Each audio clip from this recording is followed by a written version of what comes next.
మీరు క్రెడిట్ తీసుకుంటే కూడా నాకు బాధ లేదు.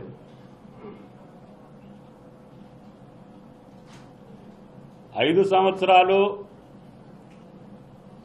దీని మీద దృష్టి పెట్టలేదు.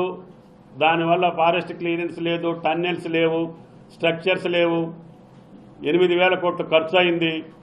దీన్ని ఏదో రకంగా పూర్తి చేపియాలి అని చెప్పి నేను ఈ ప్రభుత్వంలో భాగస్వామిని అయ్యా తప్ప నాకు ఎకరం పొలం కూడా ఈ ప్రాజెక్టు కింద లేదు.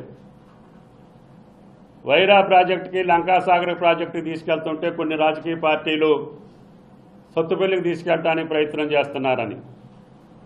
ఇప్పుడు నాది సత్తుపల్లి కాదు, నాది ఖమ్మం. అట్లా అనుకుంటే నేను తీసుకొస్తే రఘునాథపాలెం మండలానికి తెచ్చుకోవాలి. కానీ నా ఉద్దేశం అంత సంకుచితంగా ఉండదు. నేను కీర్తి కోసమో, ప్రతిష్ట కోసమో, ఫ్లెక్సీల కోసమో, ప్రకటనల కోసమో, ప్రచారం కోసమో బతికే మనిషిని కాదు. టన్నెల్ లేట్ అవుతుంది. ఎస్ఎల్బీసీ టన్నెల్ 20 ఏళ్ళ దాకా పూర్తి కాదు.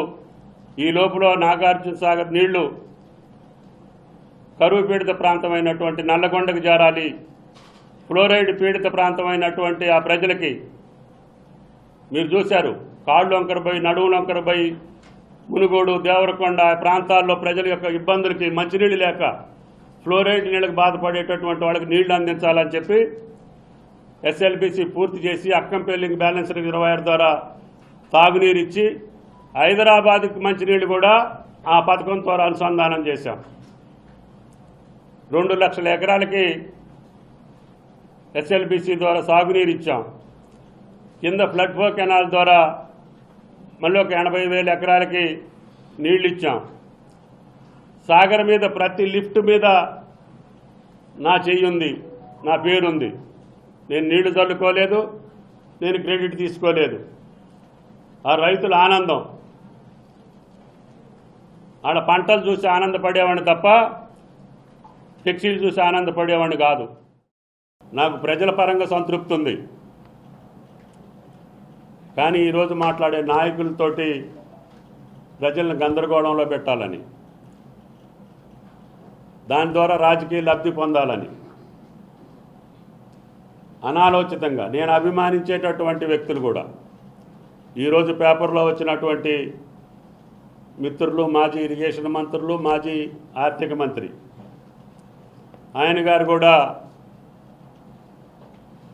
ఈ పథకం పట్ల ఆయన మాట్లాడిన తీరు, ఇప్పుడు పూర్తయింది కేవలం పంప్ హౌస్లు 3 మాత్రమే.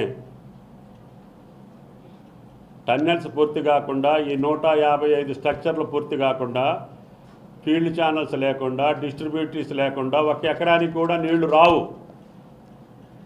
రావాలంటే ఇంకొక 5 సంవత్సరాలు కావాలి, ఇంకొక 10,000 కోట్లు కావాలి. అప్పుడు దాకా వేచి ఉండకూడదనే ఉద్దేశంతో ఈనాటి ప్రభుత్వంలో ముఖ్యమంత్రిని ఒప్పించి, ఇరిగేషన్ మంత్రిని ఒప్పించి 2 సార్లు పిలిపించి ఈ పథకం తీసుకున్నా తప్ప నేను బటన్ నొక్కటానికి కాదు. For more videos like this, subscribe Big TV channel.